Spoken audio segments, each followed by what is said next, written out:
exciting itong biglang pinangalanan si Saldico at Martin Romualdez as the mastermind.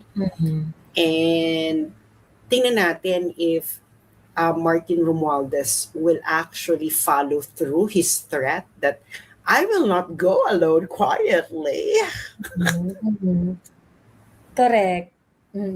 Na hindi niya tatanggapin ito. So, and yung pananahimik kasi ni Martin, no, di ba sabi nga nila, this is the quiet before the storm. So, let's wait for the storm. Kasi,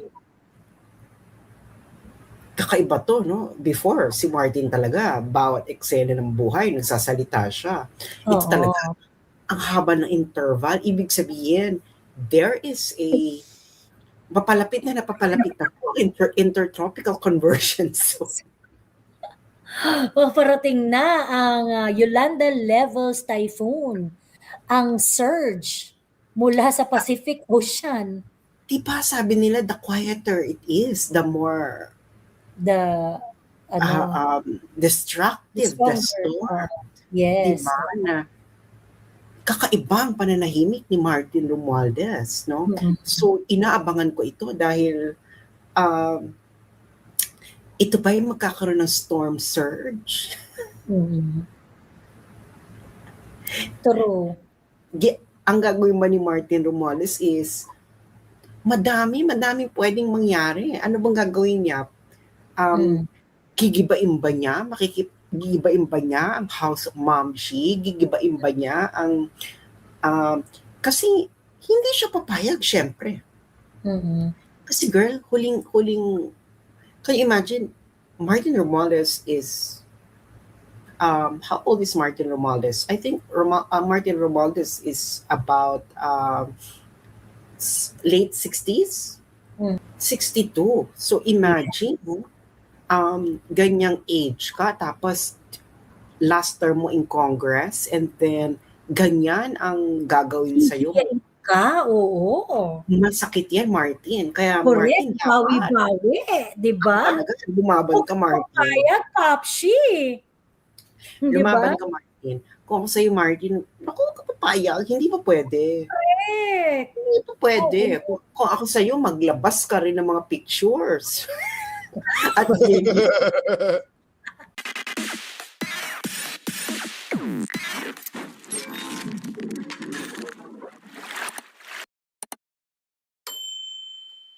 umarte lang talaga.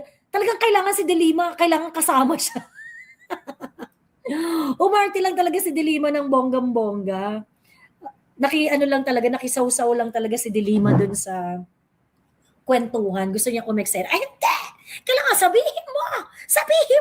Sa bibig mo manggaling! Talagang epal galore, tangina. Si De Lima, talagang grabe yung fall from grace niya, no? From someone highly respected political figure to a laughing stock. And pati yung mga eksena ni Leila De Lima become so desperate. So that's why no one respects her anymore. No? Desperate na yung mga eksena niya. Kagaya ng mga ganyan. Pero hindi, kailangan eksena ako, kineso, ganyan. Kailangan marinig sa bibig, bakla. Yan ang grandstanding. Yan ang grandstanding. Yun yung grandstanding. Pero ni-refer na sa committee. Hindi, parliamentary inquiry, kineso. Grabe pala, sabi ni Frank Birch. Yan ang tunay na si Sabakwi nanalo dahil sa gamit ng ML, Mobile Legends, kaya daming nabudol. True, very hypocrite ang atake ni Leila De Lima. Ayan. In fairness, no? Sana ituloy lang ni Leviste yung atake niya, kung ano man yung niya. Kung ano man yung gusto niyang gawin, tuloy lang niya. Pero tiklop si Leandro, 'di ba? Bawi niya, sinabi niya, you missed that. Bakla, parliamentary rules lang 'yun about a specific line. Doesn't mean anything. Di kayo nakapuntos doon. Diyos ko. Ito OFW kupal na 'to, tanga-tanga nito. Kupal din 'to sa comment ko sa ano ko, sa wall ko, eh. Block na nga lang 'to. Ayan. Dahil dito, maka-Leandro na ako, kung kaya niyang i-trigger ang mga buwayang yan, go ako sa kanya. Oo, actually, yung napatayo niya yung napaano niya, napaikot niya yung puwet ng mga buwaya sabay-sabay, ano. And yung full display of Unipink, 'di ba? Leviste is an emerging force. We would support him, sabi ni Hendrik Vance vlog. Hendrik N vlog. Hendrik Sen vlog. Sabi ni Kong Lian, kung baliw siya, at least di siya magnanakaw. Sam naman kasi talaga pagkakasabi niya,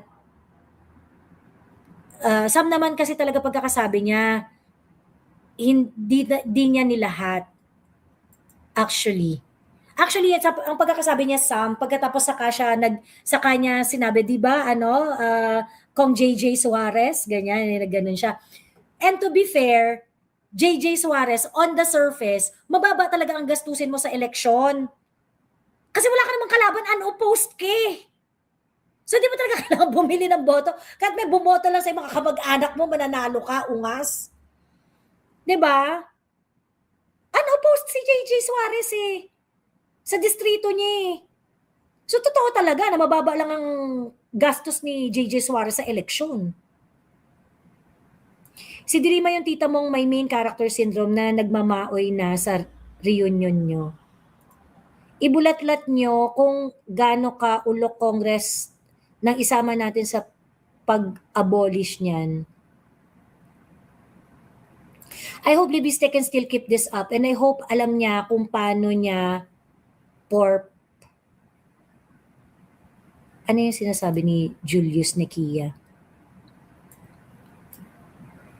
Paano niya protektahan sarili niya dahil actually nagtanong si Alvin kanina kay VP. What do you think about the young congressmen in the 20th Congress, si Kong Miao at saka si Kong Leviste? Sabi niya, well, yung sinasabi naman nila, yun rin naman talaga yung mga sentiments natin eh. And ayun. Natatakot ako for Leandro Leviste's life. Protektahan sana siya ng Diyos. Hay, dami ng revelation niya. Walang kalaban. Kasi pag lumaban, bye-bye na. Si De Lima, nag-scam sa mga LML players. Kaso baka gamitin kay Leviste sa ethics committee para masuspend din siya just like Kiko. Pero wala naman siyang violate na parliamentary immunity. Parliamentary rules, sorry.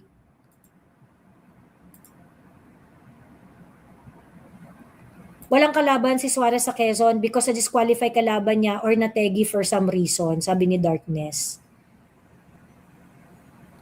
Miss Joey, nakakatawa sila. Noong later na nila nalaman, mali yung ginawa nila, mali pa rin yung amendment nila. Mga tanga-tanga, actually.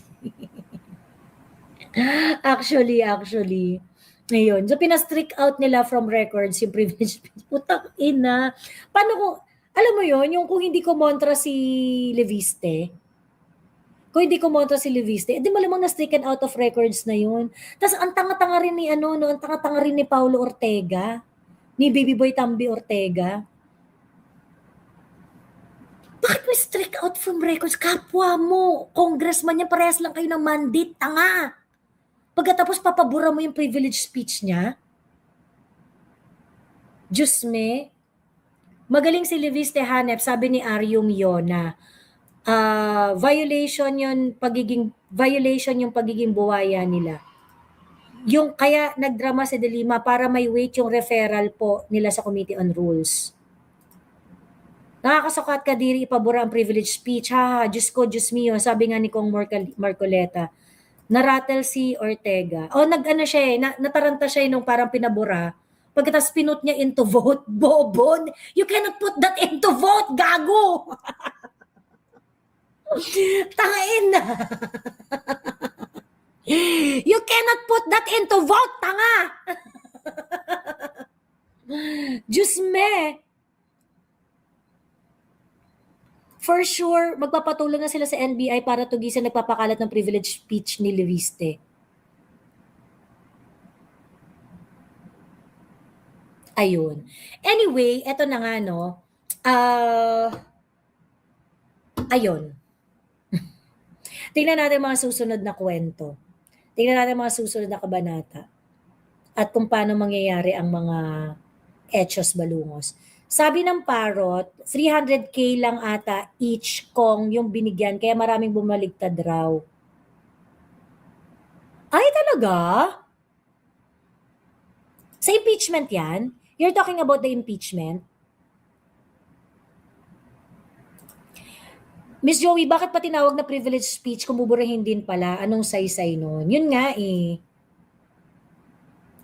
Miss Joey, na-record mo ba yung buong proceedings? Tatanggalin ba ito sa official record ng HOR plenary?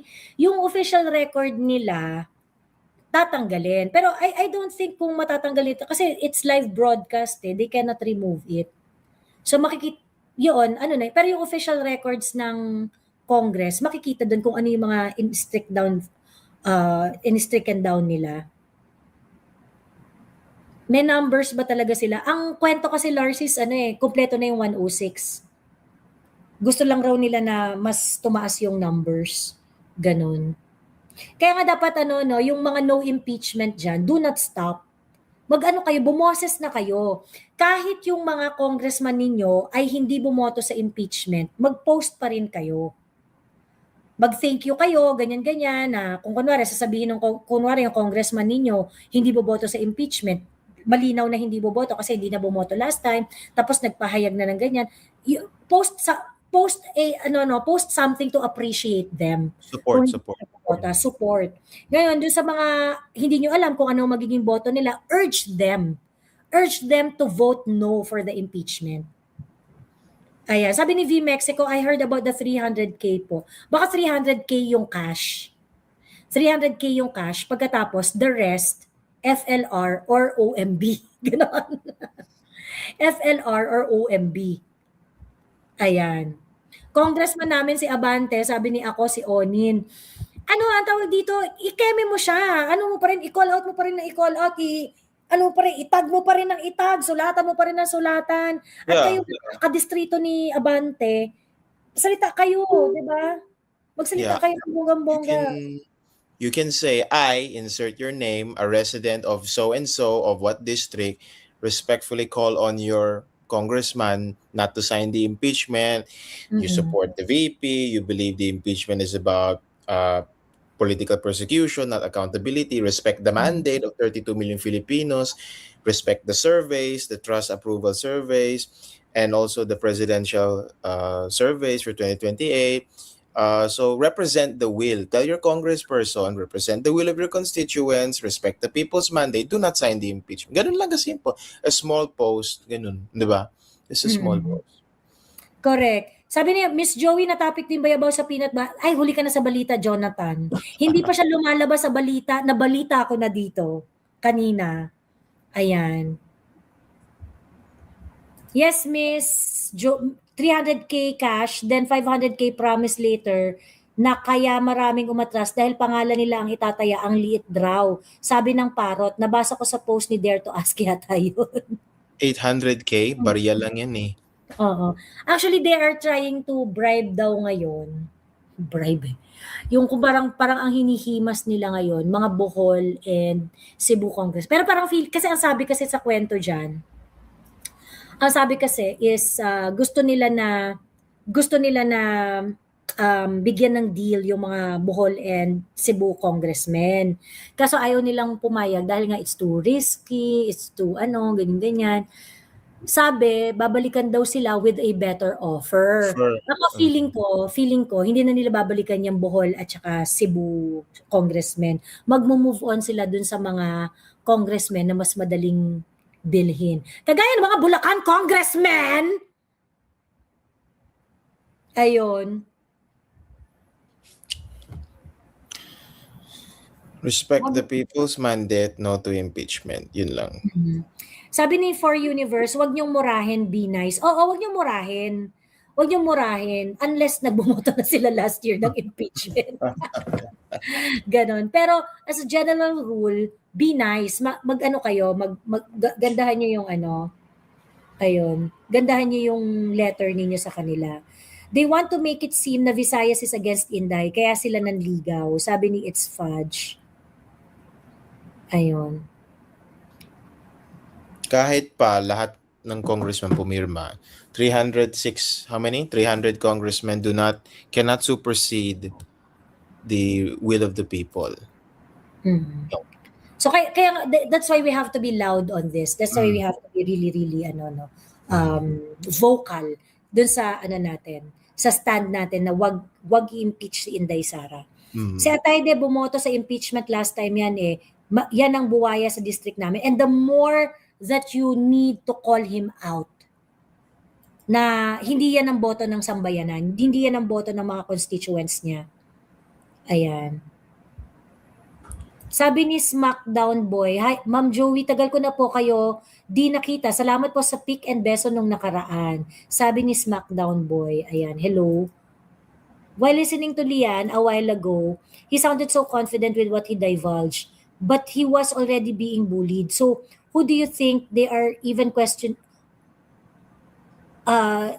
who do they think they are even questioning his foundation? Bunch of idiots.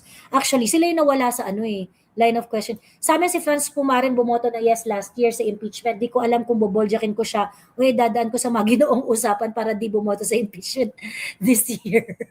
Sabi ni Neo. Strongly worded letter. Ayan. Strongly worded, very firm and strongly worded letter. Ayan. According. Takutin nyo sa boto ninyo. Diba? Takutin nyo sa boto. Takutin nyo na if you're going to vote that way, that's not the voice of the people. And me and my family will definitely not vote for you in the coming election in whatever government position that you aspire to be in the next election. O, diba? Mga ganun. Yeah, palaban. Ganun. Itong mga congressmen, especially those from Metro Manila, from NCR, according to one of the latest, yung SWS survey na hindi commissioned, latest SWS survey, BBM has a -8 net trust or satisfaction rating dito sa Metro Manila.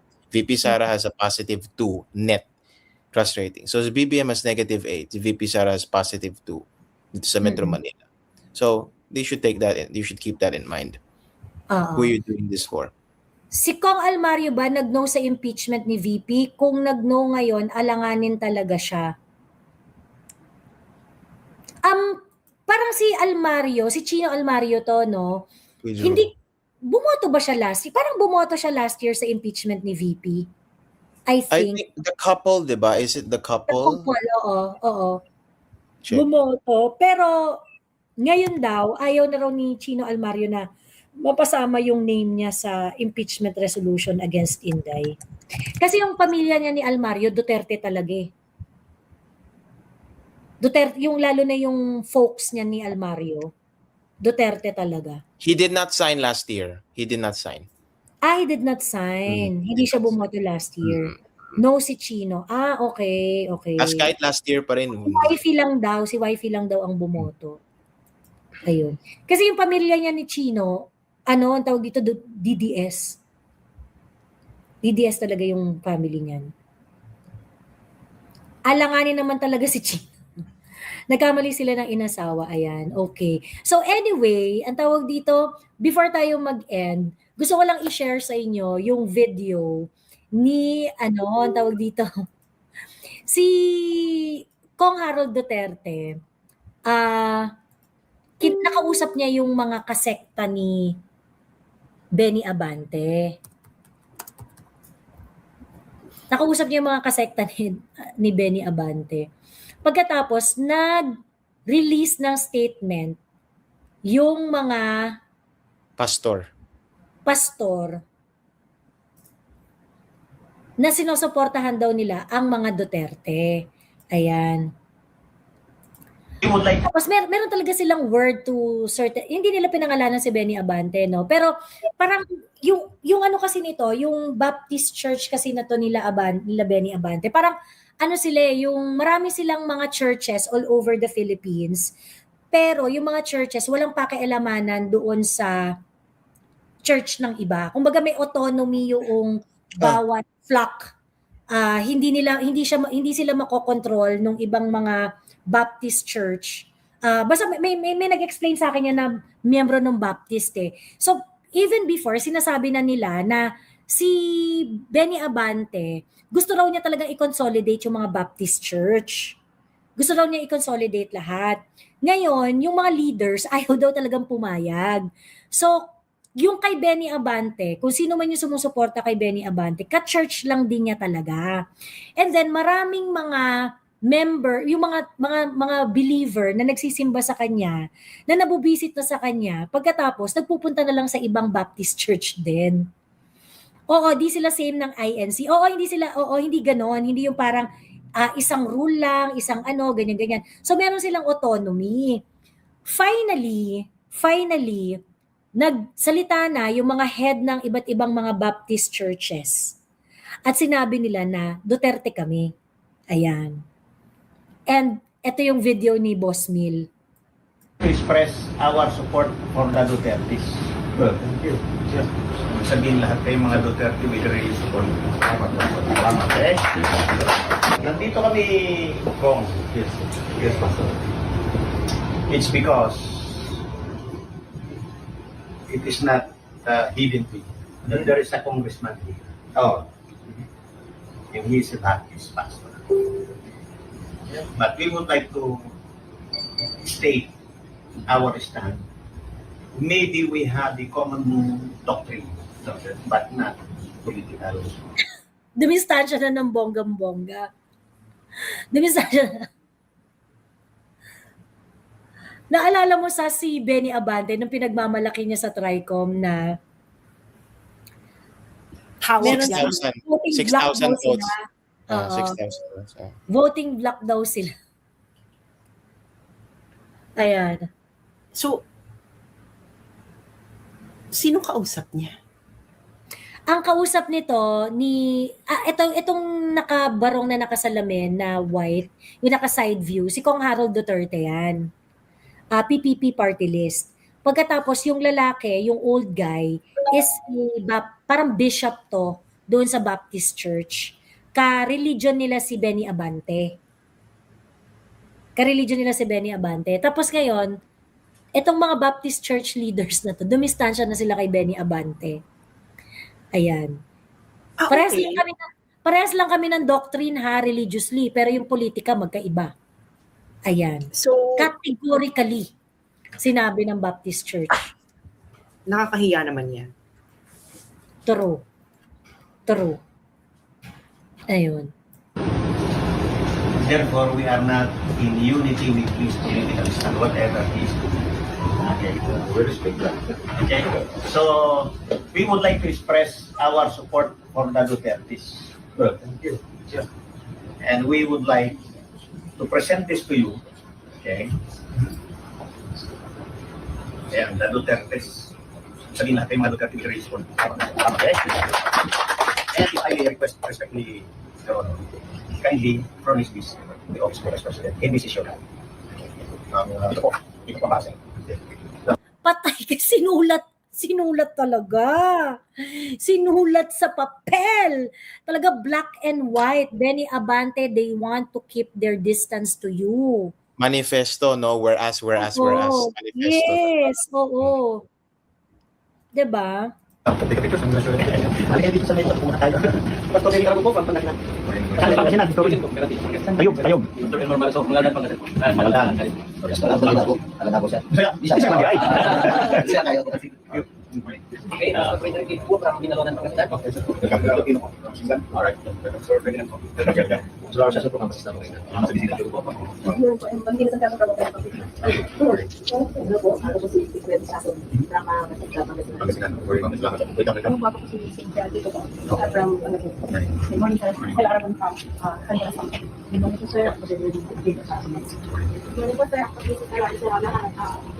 Okay. Okay, yung dalawang taga sa lalagay dito. So Joel, Antipolo City. Ito lang. Pastor Billy, ba sa Pastor Bong. Ito si Pastor Bong na. Galing Mindanao pero dito ako nagpapastor. Mindanao. Agusan. Ano po? Siya po ang administrator ng buong Pilgrim Bible Baptist Church is Philippines. We would like to express our support. Thank you very much. Ayaw po namin later on. Okay. So, Pangasinan, Rizal, Agusan, Agusan, yeah. Okay. Antipolo, Antipolo. Actually, ano yan, ang tawag dito, nung kainitan ng TRICOM, ang daming nagme-message sa akin na taga-Baptist. May mga nag-message pa nga sa akin, Bishop eh. Tapos talaga sinasabi nila, hindi talaga namin gusto yung ginagawa ni Benny Abante. Ganon. And I think this action is something that they had been talking about for quite some time. Nagko-consolidate lang, no? Oo. Hindi kasi talagang ina-arte daw talaga yan ni Benny Abante. Yung mini-meet daw talaga niya yung mga bishop, tas kino-convince niya na let's be a voting bloc. Let's be, yung parang iglesia ba? Ganun yung gusto niyang Pakiusapan. nangyari, oo, na parang, sige, konti lang tayo, pero mag-consolidate tayo ng political stand natin para maging politically relevant, etc., etc. Ganun. Tapos yung stand na gusto ni Benny Abante for everyone, yung stand niya. Yung stand niya, of course, syempre. Sasuportahan siya. Ganon. Okay. Ayun. Yung Baptist, siya sa, parang, at least sabi sa akin nung mga members nun, they do not really care about the political stand of their members. Ganon. Kung ano yung stand ng mga members, kung ano yung mapagkasunduan, kasi nga parang democratic sila doon. Kung yung isang simbahan nila magsabi na, sinusuportahan namin si ganito, hindi nila yun makokontrol. Wala silang kineso doon. Wala silang, kumbaga hindi yan ma-under sa rules and regulations nila or whatsoever, ganun. So, kumbaga kanya-kanya talaga sila. So, kung mag-declare sila na ito ang susuportahan nila, walang pakialamanan talaga. Ganon. Ayan. John Tracy Gaka sa Digos, Davao del Sur. Last time nag-vote ng yes, binato ng tae, pinahiran ng tae, gate ng mansion niya. Oo. Technically, yung Baptist Church is decentralized. Si Abante gusto niya i-consolidate. Pero dahil sa ginawa niya, accidentally, nag-consolidate ng authority ang Baptist churches pero against kay Abante. True. Joey, yung blacklist ng INC sa boboto ng yes sa impeachment ni VP, I do not have any information about that. Naririnig-rinig ko yan, pero tingin ko, hindi yan imposible. Kasi dyan nga nag-rally yung unang rally ng Iglesia ni Cristo is based on that eh. Di ba? Ayaw nila ng impeachment. So hindi ako magugulat kung magba-blacklist sila ng mga boboto ng yes kay Inday. Tingin ko, ang gawin na ng Iglesia, mag-statement na sila about it. Sa totoo lang, if Iglesia is going to lead the mass movement for whatever for to call out all the wrongs sa bansa natin, okay lang sa akin. Susuportahan ko Iglesia. Ayun. Boboto kami ayon sa aming conviction, not sa mandate ni Abante. Ayaw ko kausapin ng asawa ng pinsan ko, member ng church ni Abante sa Abu Dhabi. Oo nga, kaya lagi nag-Abu Dhabi yan siya ni Abante. Bakit? May simbahan siya dun eh. Meron siyang tinayong simbahan dun. Ayun. Anyway, siya, sige na, meron pa ba kayong gustong ikwento, idagdag sa ating kwentuhan bago tayo mag-end live? Sas? Ako, medyo exciting itong biglang pinangalanan si Saldico at Martin Romualdez as the mastermind. Mm-hmm. And tingnan natin if Martin Romualdez will actually follow through his threat that I will not go alone quietly. Mm-hmm. Correct.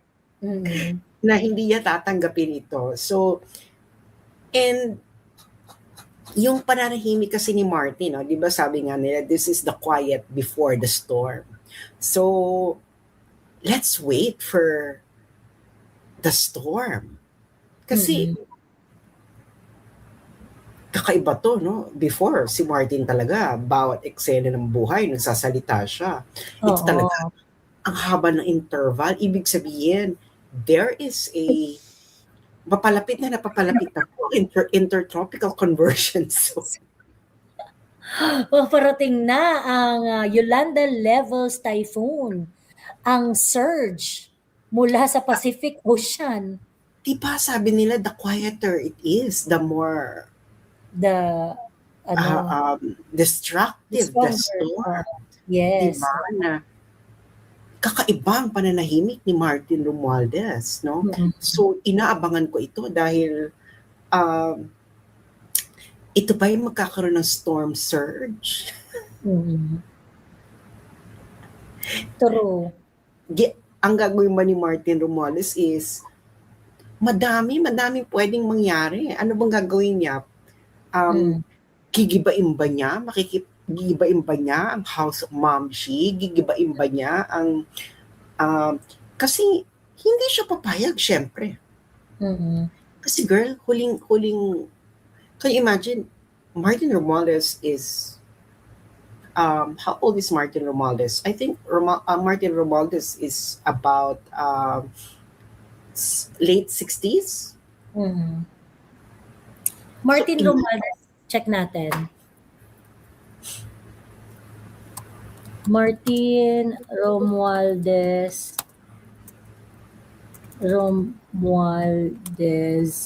age 62 years old. 62. So imagine, ganyang age ka, tapos last term mo in Congress, and then ganyan ang gagawin sa'yo. Yan ka, oo. Masakit yan, Martin. Kaya Correct, Martin, dapat bawi-bawi, di ba? talaga lumaban ka, Martin. Kaya, Popshi. Di Lumaban ba? ka, Martin.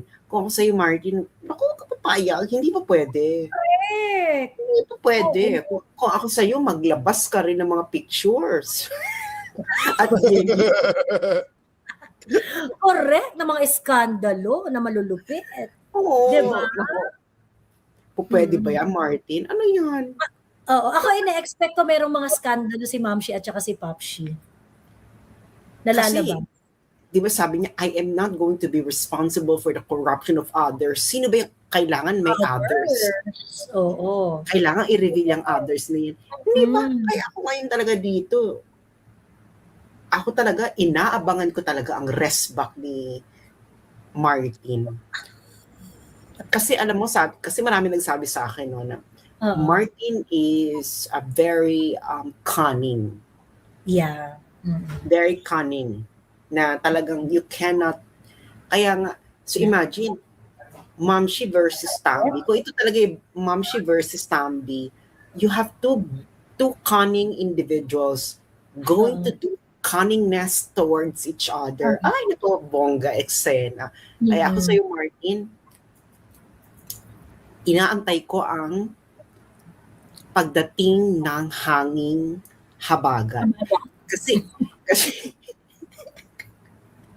Kasi kakaibang quietness ni Martin, ha? Aminin niya yan. Susulera tong si Sas. Hindi ako susulera. I'm just like stating facts na kakaiba ang pananahimik ni Speaker Martin Romualdez. And kapag nagpaplano na yan. Nagde-design na exit plan yan. Nasaan ang mga tagapagtanggol ni Speaker Martin Romualdez? Ay! Ang mga vloggers. May kwentong barangay ako dyan. At yung mga vloggers na pro Martin Romualdez, nasaan na kayo ngayon? Ibig sabihin, hindi nyo talaga mahal si Martin. Kaya nyo lang siya pinagtatanggol dahil sa pera. Sinasabi ko na sa iyo, Martin, no? Iihi lang ako. Pero meron akong kwentong barangay dyan. Oo. Promise. Hindi ka nila mahal. Kaya itong mga vloggers na nagtatanggol kay Martin, hindi ka maniniwala kasi hindi talaga kayo naniniwala kay Martin kasi at these trying times, this is the moment that you should be behind Martin kung talagang naniniwala talaga kayo sa kanya. Kaso, nung the boat has been sinking, you are nowhere to be found. Kaya naawa ko kay Martin. Martin, ginamit ka lang nila ng mga vloggers na yun. Well, if you buy love, somebody else could buy it more than you. Aminin niyo yung mga bakla. If your love can be bought, somebody else can buy it at a much higher price. May isang vlogger pa, Miss Sas, that's still defending Tambi. Yung si what they call Boy Panghe. Sino ba yun? Who's that? Nico David. He's still defending, sabi niya, Boss Martin. For Martin. For Martin, oo. Sabi niya, justice for Boss Martin.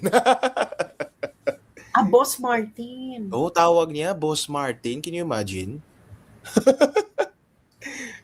Justice I don't for even Boss know Martin. why is Nico David is relevant. Sino ba yan? Di ba yan? Parang flip-topper or something. Inatake rin niya ako before ni Nico David. Sabi ko, sino ba to? Bigla ako inatake ni Nico David na, I think siya flip-topper or something. I don't know. I don't know him. I don't even know why. I don't know him, and when I saw who he was, I was like,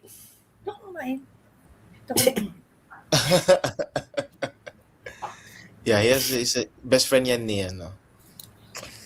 Pero, di ba nagkalaglagan yan? Nilaglag ni, si Makagago ata yung naglaglag, na o kayong mga ganyan, di ba kayong mga bayaran ni Martin Romualdez. So parang, ako naman bahala kayo dyan. Wala na akong sabi ko nga sa inyo, kung kita, carry lang, nabubuhay kayo dyan, carry lang, mahirap ang buhay sa Pilipinas, yan lang ang kaya ng talent ninyo sa buhay ninyo, carry lang, pero mas ma-appreciate ko talaga kung may cut ako.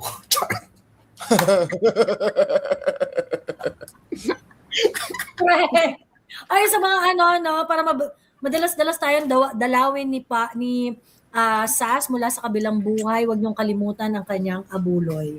Ayan. Ay, maraming salamat sa nabigyan na abuloy. Pero yun na nga lang, no, na ako talaga inaabangan ko ang rest back ni Martin. Martin will not take this sitting down. Yun ang ko na given that sila na ang ginawang mastermind. Kasi remember, no, unang-una si Martin, kinontra niya si Saldico, hindi totoo. Di ba parang sinabi niya na Root. Tapos kayo, siya na yung nasa hindi rin totoo yung sinasabi ng Malacanang. Ano ba totoo? So, we want the version of the story of Martin to get out there. Ako talaga, I really want it. Because the story might be, kasi kulang kulang. So, may story si Saldico, may story ang Malacanang. Dapat Martin, may story ka rin. Kasi wala kang story. Silent. Hindi pwede yan. Excited ako sa mga pakawala niya. Martin, your story is going to be the story of the century. Kaya ilabas mo na yan. Correct. Ayan, Daniel. Well, I said it earlier. I said to Miss Sas na meron pang mga vlogger na still defending si Tambi. For example, si Nico David. He's calling him justice. Oh, justice for Boss Martin. Boss Martin ang tawag sa kanya. So, I'm surprised na bakit, wala daw. Sabi, yung position niya, innocente daw siya eh. Laban lang, boss. Yun yung sabi. But it's strange, no? But yeah, ako rin.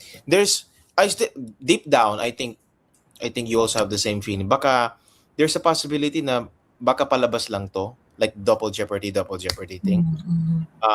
But I think they're trying to use this as their off-ramp na we need something for the SONA. We need to deliver his head for the SONA. Yung tingin. Correct. Ayan.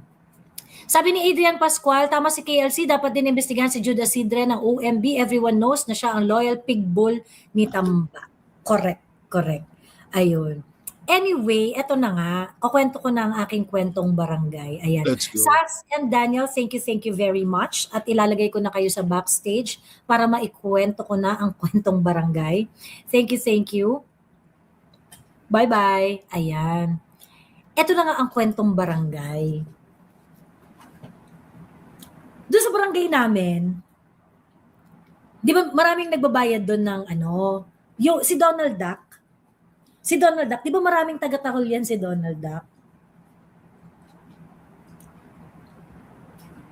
Ngayon, meron akong kakilala kasi na papi pa lang siya. Pero malakas rin tumahol. Ganon. Independent tong papi na to. So parang tahol-tahol siya. Aw, aw, aw, aw. Cute-cute lang ba yung mga tahol-tahol niya? Cute-cute lang yung tahol niya. Si Donald Duck, marami na siyang mga known na established na na taga-tahol talaga. Talagang mga paid tahol. Tapos mga may peso sign sa mata. Tapos peso sign, ganyan. Pero itong kakilala ko, cute-cute lang ba siya na taga-tahol? Tapos yung tahol niya parang lang, yung woof, woof, ganun lang. Kasi bago pa siya tapos maliit pa lang yung niya, maliit pa lang siya. Hindi pa siya full-blown dog, puppy pa lang, cute. Mataba-taba pa siya, ganyan, malaki pa yung tiyan, ganyan. So, yon. Ngayon, pero, itong kaibigan kong puppy, itong kakilala kong, hindi ko naman siya super close, kakilala ko lang tong puppy na to. Sabi nung puppy sa akin, sabi niya, te, kinontak ako nung, handler daw to nung mga kineso ni Donald Duck. Babayaran daw Pero ang sabi niya, ang nire-represent niya, si Donald Duck. Tapos na-curious ako, di kinausap ko. Sabi ganun daw nung papi. Kinausap ako, te. Kasi syempre na-curious ako, parang, ba't naman ako? Ang cute-cute ko lang, di ba? Parang ganun lang naman yung tahol nitong papi na to. Ganon. Pero to kasing itong cute na puppy na to, ang platform niya talaga dun sa Black na app. Sa Black na app talaga yung niya. So dun siya tumatahol-tahol, ganon. Sabi niya, nagtataka ako, may kumontak sa akin, tapos gusto niya ng meeting, ganyan-ganyan, tapos natutuwa daw siya dun sa mga tinatahol ko. So gusto niya, gumawa ako ng tahol para kay kapit kayo. Gumawa raw siya ng tahol para kay Prinsipe ng Sardinas. Para sa Prinsipe ng Sardinas. So nagtaka siya, sabi niya ganun. Sabi mo sa akin,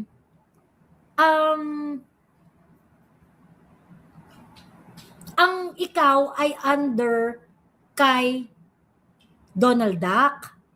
Pero, pagtatahol ako, yung tahol ko dapat para sa Prinsipe ng Sardinas? Hindi niya magets. Sabi niya ganun, na-curious talaga ako. Sabi ko, bakit te? Bakit ganun yung niya? So parang na-curious. Actually, ang sabi pa nitong puppy na to, ate, napatunayan ko na ang bayaran ng gold coin kay Donald Duck. Noong una, hindi niya napansin. Parang ang feeling niya, parang, okay, hinahire siya ni Donald Duck, ganyan-ganyan, etc., ganun. Pero, nung nag-uusap na kami, sabi ko, anong gagawin mo? Anong etos? Anong tahol lang hinihingi sa'yo? Ganyan-ganyan. Wala lang, nagtataka lang ako. Ayoko naman talaga, pero kasi na-curious ako, so I ask more questions. Ganon, I ask more questions. So ngayon, ang gusto daw nung handler, tumahol siya for the Prince of Sardines. Etong Prince of Sardines, may nakakuha na, Diyos ko po. Marami talaga matatalino dito. May nakakuha na yung Prinsipe ng Sardinas. Ayan. So sabi ko parang, yung Prinsipe ng Sardinas, hindi naman yan align kay Donald Duck Yung Prinsipe ng Sardinas, Doon siya kay Ma'am Shi at saka kay Pop Shi, naka-align. So, bakit nila ginagamit yung pangalan ni Donald Duck bilang taga-hire ng mga puppies?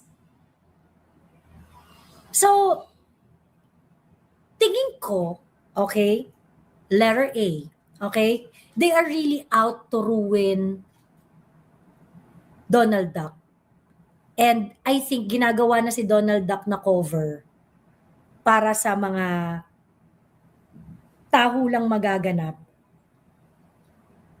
Kunwari, ipapangalan na siya yung nag-hire, pero hindi naman. Pero ang totoong nag-hire talaga ay si Ma'am Shi at si Pop Shi. Nagets ninyo? Nagets ninyo? From the top daw, sabi ni Kael. Sige, Kael. For your benefit, Kael. Okay, uulitin natin. Doon sa barangay namin. Sa barangay namin, merong maraming mga aso na binigyan ng gold coin si Donald Duck. So kaya itong mga, kilala nyo to, di ba yung mga tahol ng tahol, ay, Boss Donald, Kineso, ganyan-ganyan. Kilala nyo yan. Okay? Kilala nyo yan.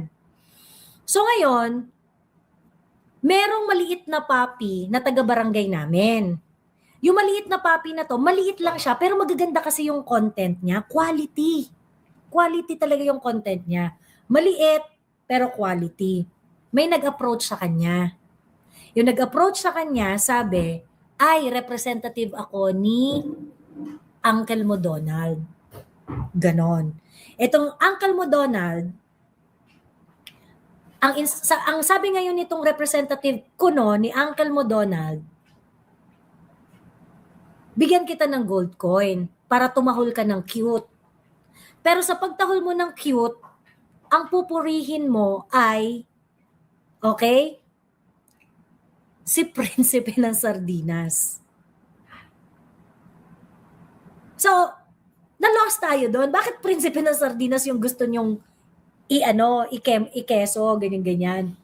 Ngayon, itong puppy na to, nung nagsabi siya sa akin, ang pagkakasabi niya, yung naive siya eh. Yung parang, kumbaga parang unaware din siya kung, actually parehas kami na parang nagtataka nung una, parang, ha? Ba't ka nalapitan? Bakit ka ganyan-ganyan? Parehas kaming parang medyo parang clueless sa simula. Pero nung na-realize na nga namin na bakit si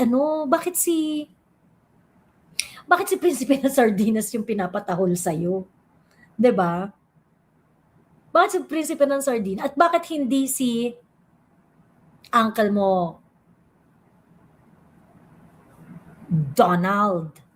'Di ba? So nakakapagtaka lang. Bakit may mga ganun? Bakit may mga ganun? Ayan.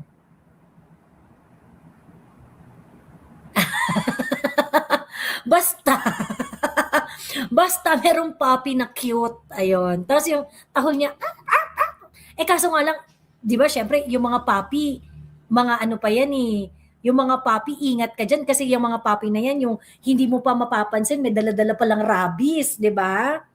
Ayun. Ganon. Di-align yung handler at yung target. Di-align yung target. Di-align yung handler at yung target. Something's fishy. Yes. Yes. Ayun, naalala ko yung kwentong barangay ko. Kasi nga nung niremind ni Sas kanina na parang, bakit yung mga doon sa totoong buhay na tayo sa totoong buhay na tayo. Naalala ko yung nangyari dun sa barangay namin. Kasi nagkwento si Sas. Sabi ni Sas, parang, bakit si Martin, yung mga vloggers, hindi na siya pinagtatanggol? Ganon. Similar kasi dun sa barangay namin eh, di ba? Parang, ganyan din yung nangyari sa barangay namin na ano ako, na-recall ko doon sa barangay namin yung mga eksena. Ayun. So, itong si cute na puppy, hindi na raw siya nare-replyan. Kasi parang, nosy mo Ayun. Miss Joey talagang thrown under the bus na si Donald Duck. Tapos inatras abante pa yung bus. Oo. Oo, mukhang ganun na nga. Mukhang ganun na nga. Ayun lamang, oho siya, sige na tayo matulog. Maraming salamat sa